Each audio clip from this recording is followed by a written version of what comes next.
Hello, welcome to this 30th online lecture session of the course Engineering Thermodynamics. In the last lecture, we have studied about the ideal regeneration cycle and we have come up with the idea that the efficiency of ideal regeneration cycle is nothing but equal to that of the efficiency of the Carnot cycle operating between the same temperature limits. Okay. Then we found that ideal regeneration cycle is having some challenges because of which it is not possible under the practical conditions. Okay. And we have suggested some modifications by using the feed water heaters in order to obtain regeneration for practical scenarios. And one such case of open feed water heater we have dealt in the last lecture. Okay. In this lecture, I will now start discussion on the closed feed water heater based regeneration Rankine cycle. Okay, so we have regenerative Rankine cycle only, but now we are having closed feed water heater. Okay, so the idea is in case of open feed water heater, we are having direct mixing of the two mediums between which we want to exchange the heat, and finally we are getting our medium at the desired condition. Okay, however, in case of closed feed water heater, rather than having direct mixing, we will take a heat exchanger device where we will only allow heat to exchange, and after that we will be actually mixing. Okay, so let me just show first the schematic representation. So we are having boiler. Okay, after the boiler we will be getting some high pressure, high temperature steam that will be then passing through a turbine. Okay, and now we know that in the turbine actually we try to get some W dot T amount of work, and in the turbine we are doing two things. Some Y fraction of medium we are taking out at some intermediate pressure, and remaining 1 minus Y fraction we are allowing it to go till our condenser pressure PC. So here condenser pressure PC I'll be having. Okay, then here we are having some condenser, and in this condenser we are actually changing the phase of substance from vapor to liquid. After the condenser, now what I will be doing, I will be having one pump over here. So let me call this as my P1 pump. Okay. So in this P1 pump, what will be happening? We will be finding the pressure of the saturated liquid medium, which is at the exit of condenser, that will be actually increasing. Okay.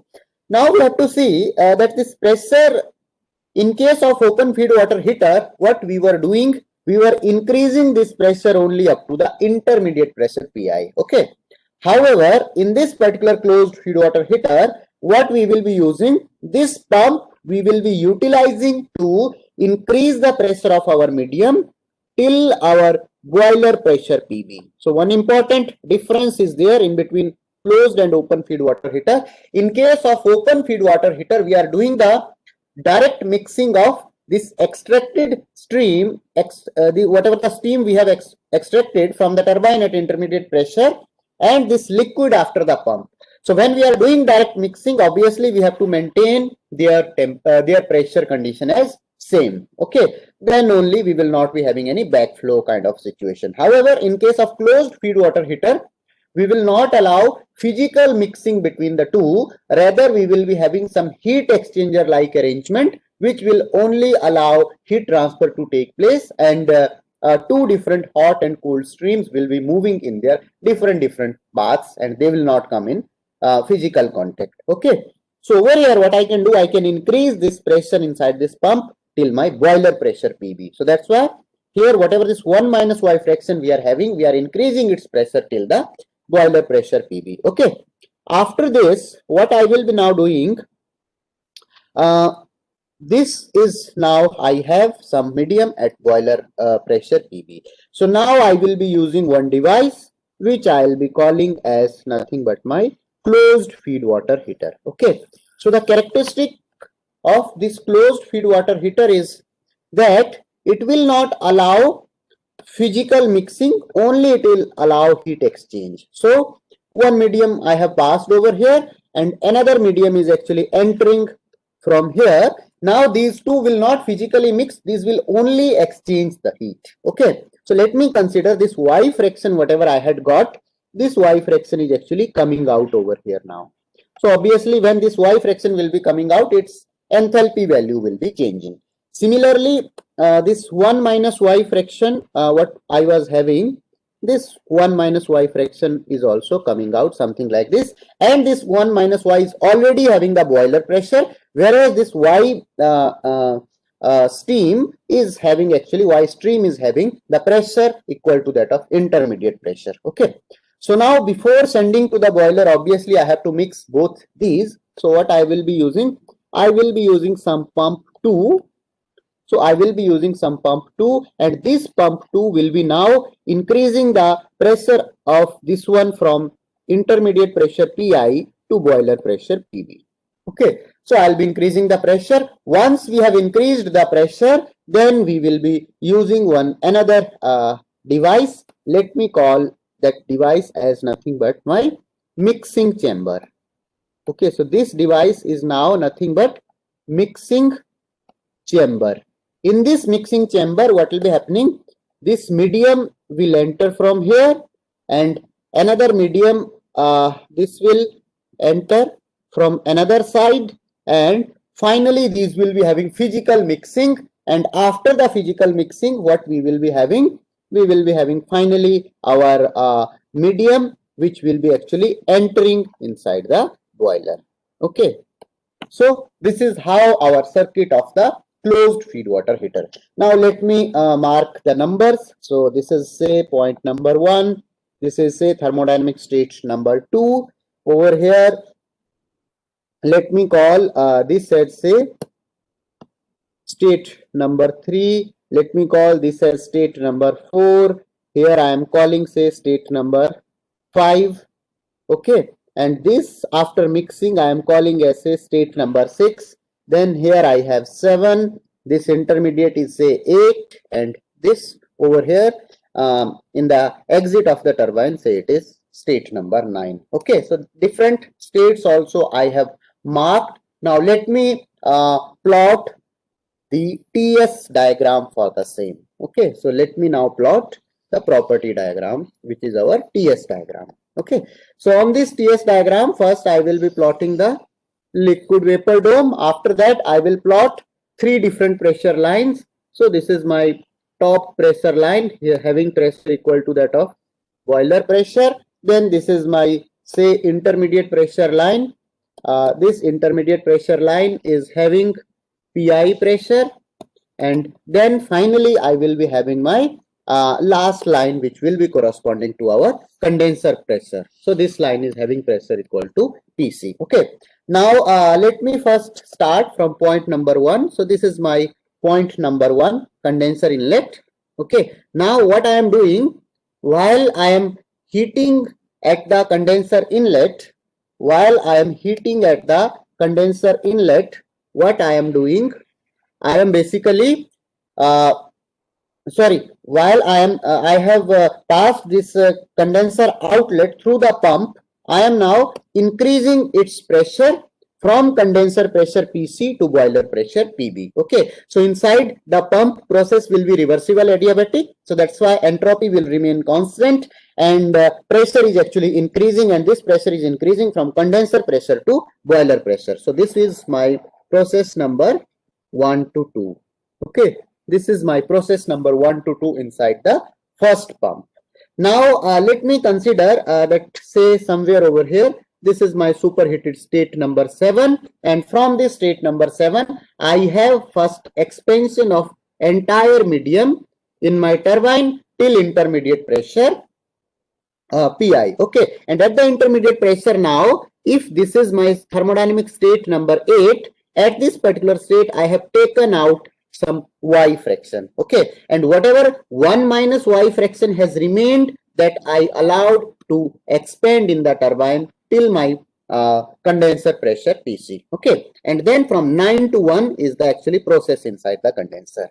Now you can see inside this closed feed water heater. So this is nothing but my closed feed water heater. So inside this closed feed water heater, now you can see state number 2 is entering, and state number 8 is entering actually. Okay, so state number 8 and 2 are entering. So obviously they are not physically mixing, but from this diagram you can see that state number 8 is having more temperature in comparison to state number 2. So we will be having heating of this stream which is coming at inlet condition 2, and we will be having cooling of the stream which is coming at point number 8. Now this point number 8 may be in the superheated region, it may be in the liquid vapor dome, or it may be on the saturated vapor point. Okay, so that is something which is governed by the intermediate pressure condition. Okay, so now what will be happening in this particular case, if you try to see this state number 8 will be cooling. So as it is in the liquid vapor dome, so it will first lose heat in the form of its latent heat. So that's why its temperature will remain constant and amount of energy will be released. And this state which is at point number 2, it is in the subcooled state, so it will gain heat in the form of its sensible energy. So that's why its temperature will increase. Okay, so I can say that this state number 2 will be actually heating, and if I consider that we are having the ideal heat transfer characteristics, then obviously this heating can maximum go up to the maximum temperature which is entering to the feed water heater. So the maximum temperature which is entering to the feed water heater is nothing but T8. So I am saying that, say I have this heating, and this heating, because of this heating, my this temperature has increased, and this is my thermodynamic state number 3. Similarly, for the steam which is coming out of the turbine, for this we will be having cooling, and because of the cooling we control this fraction Y in such a fashion so that after the heat exchange we are getting over here saturated state. Okay, so it means this 8 is going to 4, so this is my point number 4 over here as the saturated liquid state. Okay, now what I have done, this point number 4, I have passed through some pump P2. So while I will be passing through some pump P2, so its pressure I am increasing till the boiler pressure. So it will be isentropic process, and this will be my point number 5. Okay, now you can see inside this mixing chamber, one side I have Y fraction which is coming with enthalpy H5, and another side I have 1 minus Y fraction which is coming with enthalpy H3. Okay, so obviously what will be happening, we will be having mixing of these 3 and 5. So while 3 and 5 will be mixing, we will be finding some intermediate thermodynamic state. So let me call that intermediate thermodynamic state as nothing but state number 6. Okay, so this state 6 actually we are getting at the outlet of the mixing chamber and inlet to the boiler, because when these 3 and 5 will be mixing inside the mixing chamber, these will be resulting in some common temperature which will be in between T3 and T5. So that we are calling as T6, and after that we are sending our medium into the boiler. So it means inside my boiler the process is now 6 to 7. So 6 to 7 is now my heat addition process. Okay, so one important point, if I was not using say if I am not using this regeneration, in that case what will be happening, my heat addition process will be from 2 to 7, and now my heat addition process is from 6 to 7. So obviously we are having improvement in terms of the mean temperature of heat addition. So that's why overall efficiency of the cycle will be improving. Okay, now let me do the thermodynamic analysis. So if we do this conservation of mass and conservation of energy for the different components, we will be coming to know. Yes. So can you please explain why the 0.6 is between 3 and 5? Okay, so you can see over here in this mixing chamber, we are mixing 2 streams, and we are having outside boundary as insulated. Okay, so if outside boundary is insulated, it means there is no heat exchange in between the mixing chamber and the surroundings. Okay, so one stream is entering at temperature T5 and another is entering at temperature T3. So obviously while these will be mixing, we will be getting some common temperature at the outlet, and that common temperature will be in between T3 and T5. So that is what we are saying, that this common temperature we are having. And obviously you can also see that this 3 stream and 5 stream is on is having constant pressure value. So that's why whatever the new mixed temperature will be coming, that will also come on the same pressure line. So that's why I am representing 0.6 as some common temperature obtained by after mixing of these two streams, and that is also existing on the same pressure line. Okay. So the Now, process goes from 4 to 5, then comes back to 6 and then goes to 7. yes. So basically 4 to 5 we have done pumping. After that 5 and 3 has first mixed, and 5 and 3 when mixed they have resulted in state number 6, and then state 6 is actually entering into the boiler. Okay, sir. So in one point, y is at the at 8 point, we are assuming that the y that is coming is like the 1 minus y that is exiting the closed FWH. Why is it being considered at TB pressure? So that is what I am saying, that in case of closed feed water heater, what we do when we are actually increasing the pressure in the first pump, that pressure we are increasing till the boiler pressure. Okay, PB. Instead of intermediate pressure, we have increased initially the pressure in our pump 1 till boiler pressure. Okay, so that is the condition I have taken in closed feed water heater. So not that in the after the close after the Now if I take my turbine, so across the turbine you can see this is my turbine, and in case of turbine what is happening, we have this M7 mass is M.7 mass is entering at state number 7, and intermediate we are having some Y fraction over here, and state is 8. So let me consider mass is M.8, and at then point number 9 I have a 1 minus Y fraction and say it is having mass M.9. Okay. So now if you apply the conservation of mass, you will be finding that M.7 is nothing but equal to M.8 plus M.9. And I can define over here Y as nothing but equal to, Y will be equal to, what will be the value of Y? M.8 divided by M.7. So total mass is M.7, and what we are doing, we are taking Y fraction of that M.7. So that's why my M.8 will be equal to Y times M.7. And similarly, I will be having 1 minus Y as equal to M.9 divided by M.7. Okay. Now after this, what we have to do, you can clearly see I will be knowing the value of enthalpy H7. I will be knowing the value of enthalpy H8. H9 will also be known. 1 is easy to calculate, 2 is easy to calculate, 4 is also easy to calculate. Okay. So now if I know these enthalpies, if you apply just mass balance and particularly energy balance across this closed feed water heater, I know that 2 point is entering and it is leaving at state number 3. 0.8 is entering and it is leaving at state number 4. Okay.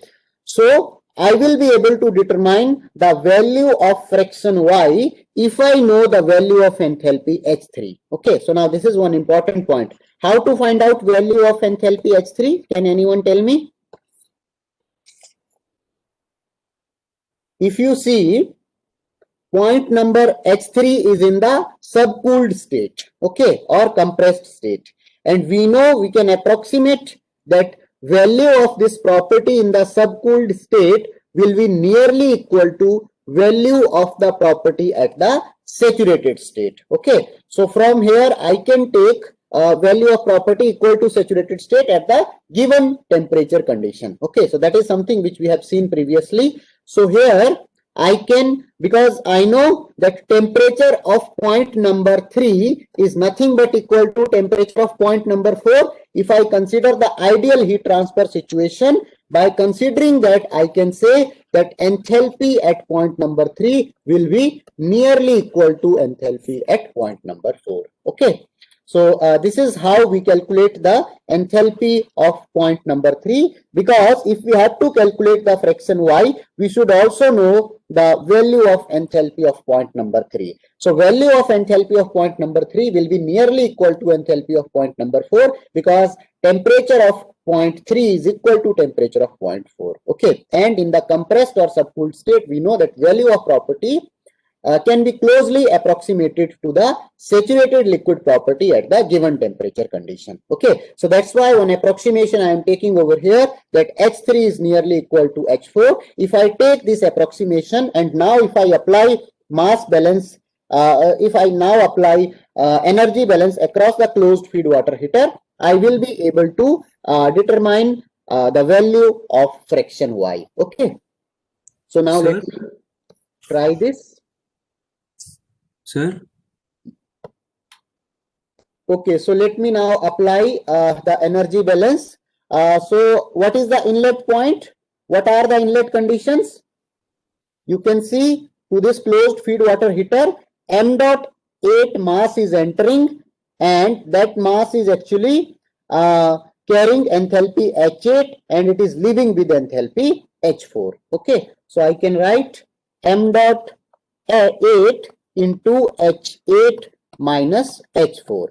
And this is whatever this loss of enthalpy this particular m dot 8 stream has suffered, same is the gain in case of the another stream. So another stream is coming with mass m dot 2, and m dot 2 is actually changing state from 2 to 3. So I can write now m dot 2 times H3 minus H2. Now an important thing you can see over here, if you follow this circuit, you will be finding that m dot 2 is nothing but equal to m dot 9. Okay, so finally I can say that m dot 8 into H8 minus H4 is equal to m dot 9 into H3 minus H2. Okay, and once again this H3 I can replace with H4, and m dot 8 I know it is nothing but equal to y times m dot 7, and m dot 9 is 1 minus y times m dot 7. Okay, so let me now do these substitutions. So I'll be finding y times m dot 7 into H8 minus H4 will be equal to, in place of m dot 9 I'll be writing 1 minus y times m dot 7, and in place of H3 I can write simply H4 minus H2. Okay, so now m dot 7 will be cancelling, and I'll be finding y divided by 1 minus y is nothing but equal to H4 minus H2 divided by H8 minus H4. Okay, so this is how I can calculate the fraction of y, whatever I have to take out, in order to maintain my state number 4 in the saturated liquid condition. Okay, so this is done. We have calculated the fraction y. Now important point is, I know the enthalpy of point number 4, I know the enthalpy of point number 3. At the same point of time, I can also calculate the enthalpy of point number 5. This I can calculate from the pumping work by taking approximation constant entropy from 4 to 5, and by knowing the boiler pressure. Okay, or I can also calculate pump work using specific volume at point 4 into P5 minus P4, and by equating it to H5 minus H4 I can calculate enthalpy at point number 5. Okay, so enthalpy of point 5 will be known, enthalpy of point 3 is known. So now I have to calculate this intermediate state H6. So you can see in case of H6, m dot 5 mass is coming with enthalpy H5, and m dot 3 mass is coming with enthalpy H3, and finally we are getting state 6. Okay, so I have now m dot for the mixing chamber. Let me now write in the next slide. Now I am applying energy balance in case of mixing chamber. So what condition I have for mixing chamber? M dot, I have forgotten the points. Let me see once again. M dot 5 is coming. M dot 5 is coming with enthalpy H5 plus m dot 3 is coming with m dot 3 is coming with enthalpy H3, and finally I am getting m dot 6 into H6. Okay, so you can see over here this m dot 5, if you follow, your m dot 5 is nothing but equal to m dot 8. Similarly, m dot 3 is nothing but equal to m dot 9. Okay, so I can now replace m dot 5 with m dot 5 with m dot 8 into H5 plus m dot 3 I can replace with m dot into 9 times H3, and m dot 6, if you see, so 6 is nothing but represents the mixing, so 6 will be equal to that of 7. Okay, so I can simply say that my point number 6 is nothing but equal to m dot 7 into 6. Now I know this m dot 8 is nothing but equal to y times m dot 7 into H5 plus this is sorry, m dot 7 into 1 minus y into H3, and this will be equal to m dot 7 into H6. Okay, so m dot 7 will be cancelling out, and finally I'll be finding enthalpy of point number 6 as nothing but equal to y times H5 plus 1 minus y times H3.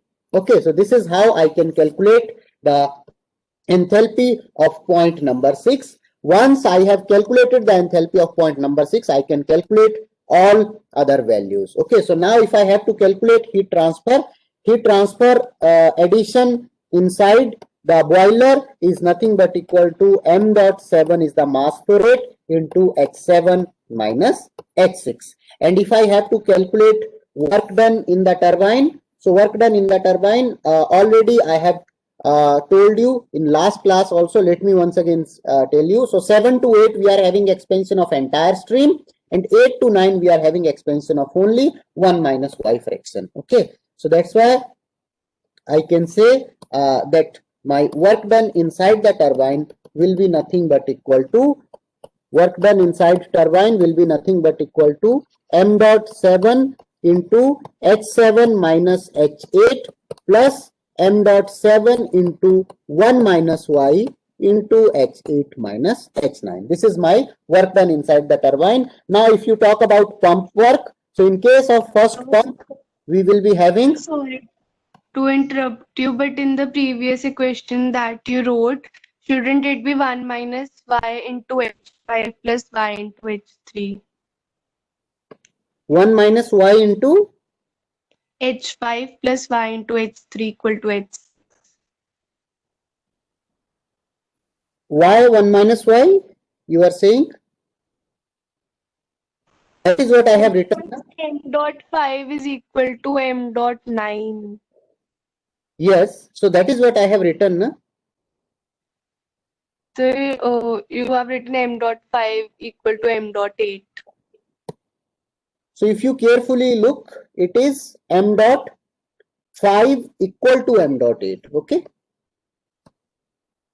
Okay, now I will be having pump work WP1 nothing but equal to m dot 9 into, so m dot 9 is the mass coming, and that is H2 minus H1. Okay, and I can also write it as m dot 9 into integral of, so integral I will be having a constant specific volume, so V1 into P boiler minus P condenser. Okay, so that will be my work done in first pump. In case of second pump, work done will be equal to m dot into 8 times m dot into 8 times, you can see the state across the second pump, that is actually from 4 to 5. Okay, so from 4 to 5, so H5 minus H4, and that will be equal to m dot 8 into specific volume at point number 4 into boiler pressure minus intermediate pressure Pi. Okay, so this is how I can calculate the pump work. Now I can determine net rate of work, which will be equal to W dot T minus W dot P1 plus W dot P2. Heat transfer I have already calculated, so my efficiency will be W dot net divided by Q dot H. Okay, so this is how I can do the analysis of my closed feed water heater based cycle. Now, if I So, say, yes. so can you please explain the expression for W turbine? Okay, so W turbine, in case of turbine, if you see from point number 7 to point number 8, our entire medium is actually flowing through the turbine. So that's why work done during this time will be m dot 7 into h7 minus h8. And at point number 8, we have taken out some y fraction of steam out of the turbine. Now, the steam which is expanding on the turbine is actually m dot 9, and m dot 9 is 1 minus y times of m dot 7. So we have taken that corresponding mass and corresponding change of state in order to encounter the change in enthalpy. Okay.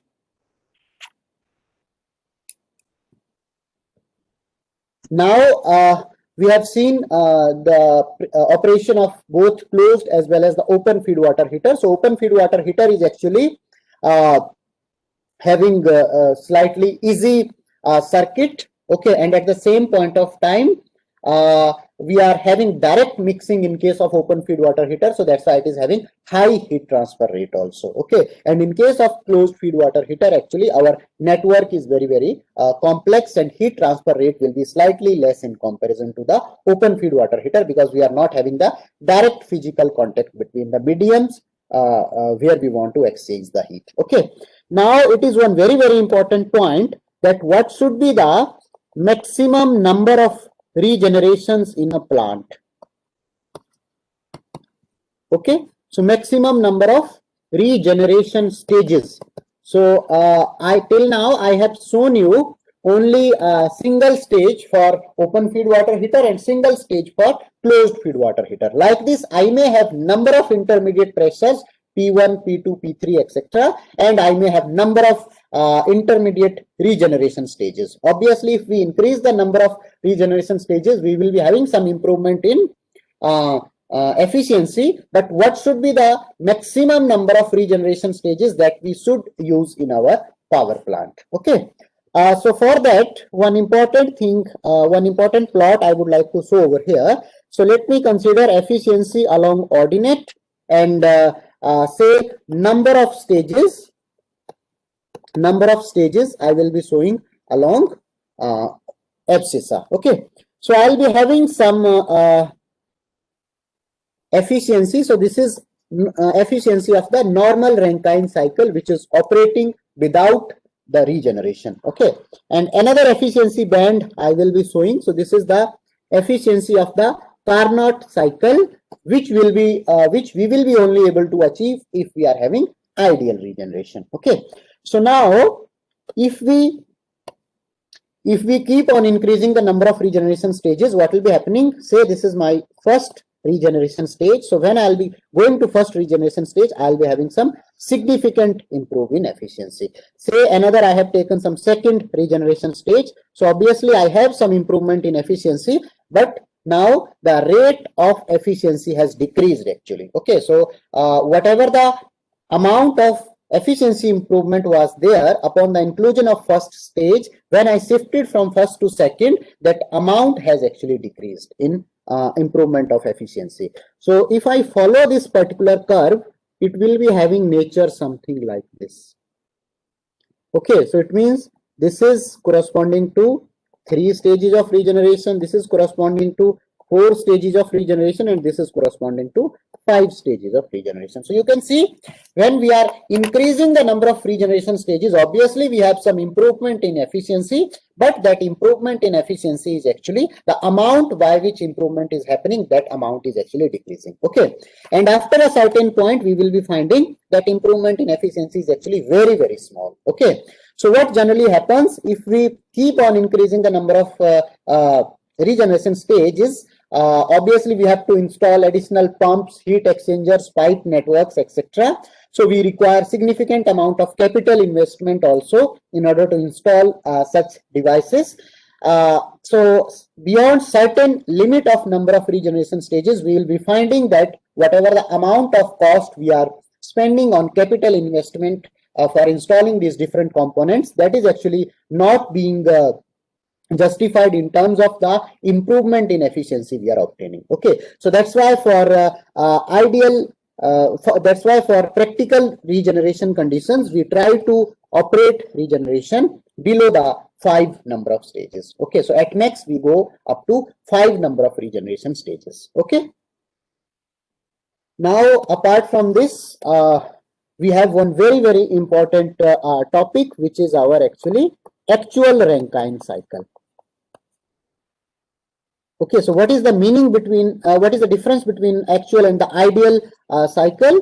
So in case of actual Rankine cycle, what we will be having, so while we are talking about the ideal Rankine cycle, at that point we are considering that we are having actually all the processes internally reversible. Internally reversible means we are not having any friction, we are not having any pressure drop, we are not having any heat transfer to surroundings, particularly in case of turbine and pump, etc. But in actual practice, what will be happening? We will be having many irreversibilities associated into our system, and these irreversibility will lead to deviation in our processes from the ideal process. Okay. So one such cycle we will try to see over here by considering some of the deviation. So in case of actual Rankine cycle, what will be happening? Let me first consider that only we are having irreversibilities in our turbine and pump, and apart from that, the heat addition and heat rejection processes are actually internally reversible. Okay, so if I take this assumption, with this particular assumption, what will be happening? This will be my normal Rankine cycle. Okay, so this is my normal Rankine cycle.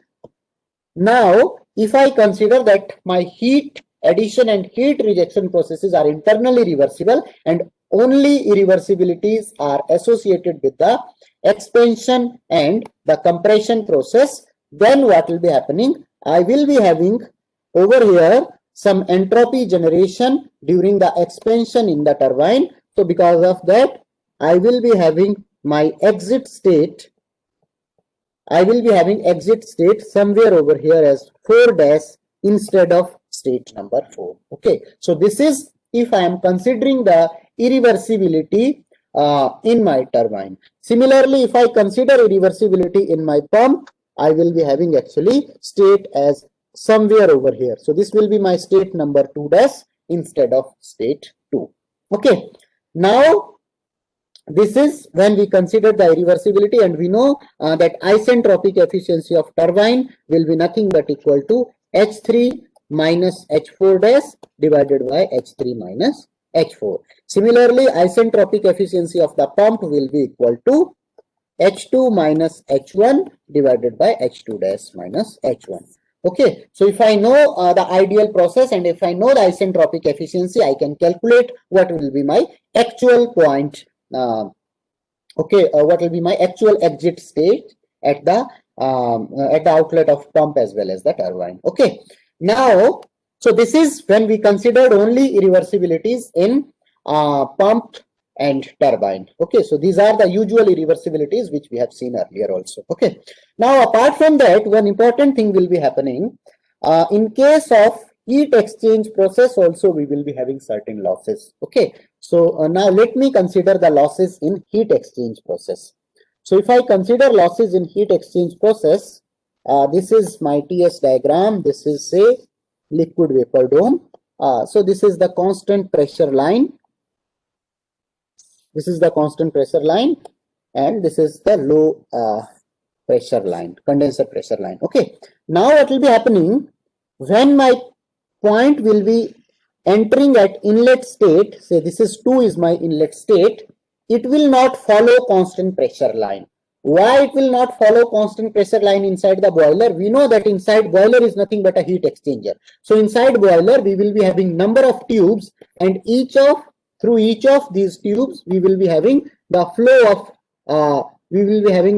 of water, and this water will be entering at state number 2, and whatever this remaining spacing we are having in this remaining spaces, we will be having some flue gas, we will be having some high temperature gases.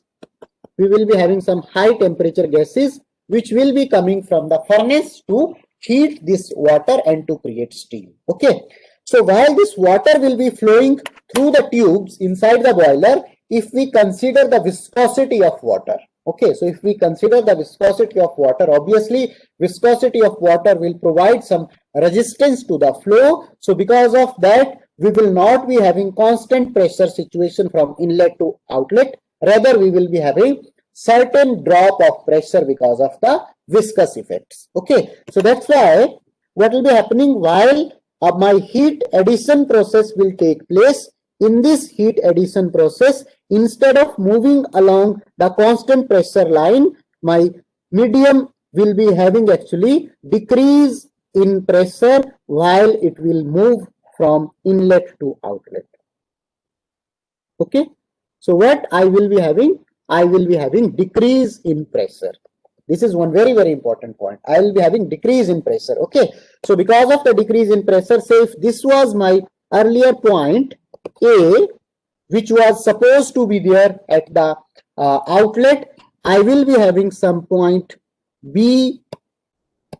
I will be having some point B as outlet. Okay, so this point B is coming only due to the effect of decrease of pressure. So when the flow will be happening inside the tube, we will be having actually decrease of pressure. So this decrease of pressure will try to actually decrease the overall value of enthalpy. Okay, now what will be happening once again in this particular zone? If you see, in this particular zone our temperature is very high. So here temperature is high.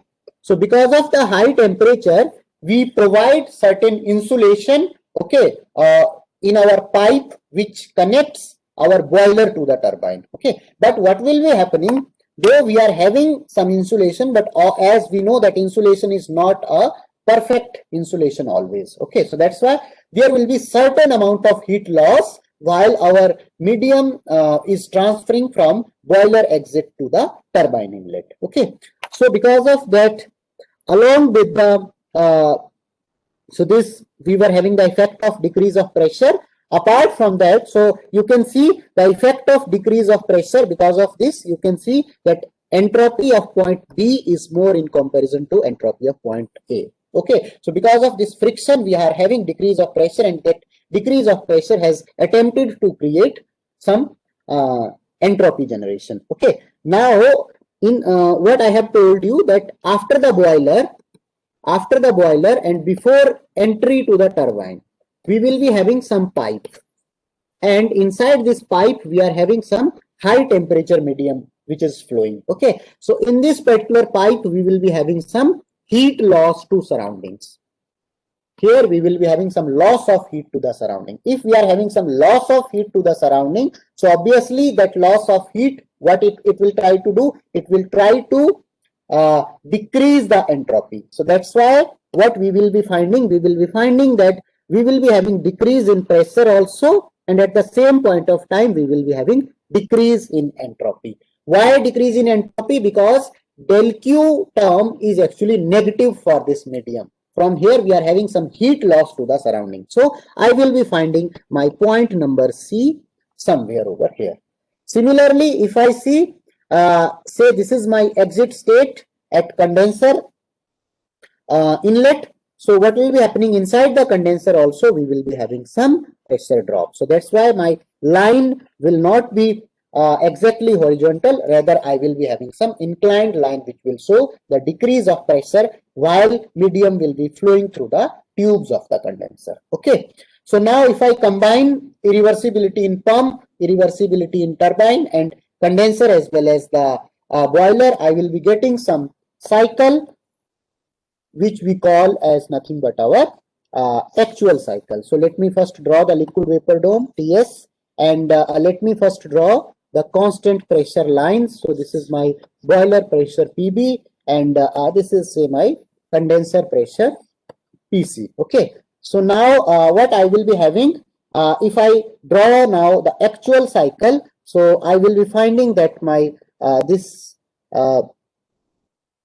will be my process inside the turbine, inside the pump. Say this is my point number 2. Then from point number 2, while I will be moving, I will be having actually decrease of pressure. Okay, I will be having decrease of pressure. Then I will be having once again decrease of pressure, and say this is my state number 3. So state number 3 represents the exit to the boiler. After exit to the boiler, once again what we will be having? We will be having some decrease of entropy, and that decrease of entropy will happen. We will be having decrease of entropy as well as decrease of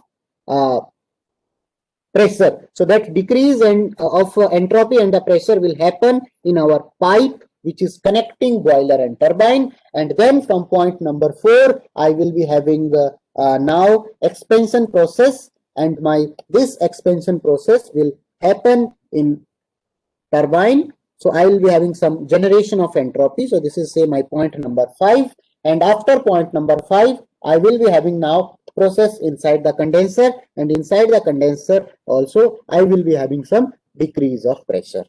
Okay, and this will be my initial point from where actually our cycle will start. So whatever this deviated cycle I have shown from the constant pressure lines, this deviated cycle is nothing but our actual Rankine cycle, which takes place in our practical scenarios in our thermal power plants. Okay. Now after this, I have one very important concept to discuss, which is called as cogeneration. But I think we don't have now sufficient time, so let me take up that topic in our next lecture.